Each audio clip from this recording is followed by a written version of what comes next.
সুপ্রিয় ফলোয়ার্সগণ, দেখুন, এটা একটি উদ্ভিদ সদৃশ্য বা গাছ বলতে পারেন।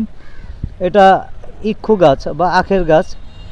প্রচলিত আঞ্চলিক ভাষায় অনেকে কুইসার বা কুসুর বলে থাকেন। এটা বিশ্ব সেরা মানের, বাংলাদেশের মধুখালীতে উৎপাদন এবং ফরিদপুর অঞ্চলে, রাজবাড়ী অঞ্চলে এর অনেক চাষ আছে। দেশের অনেক স্থানেই আখের চাষ হয়, এটা থেকে চিনি উৎপাদন হয়। বাংলাদেশের মধুখালীর এই চিনিকলের আখের চিনি বিশ্ব সেরা এবং এর একটি বিশেষ প্রতিযোগিতা রয়েছে। দেশের প্রচলিত নিয়ম অনুযায়ী এগুলি যথেষ্ট চাহিদা রয়েছে সারা বিশ্বেই, তাই বাংলাদেশে এই চিনির সংকট লেগে থাকে।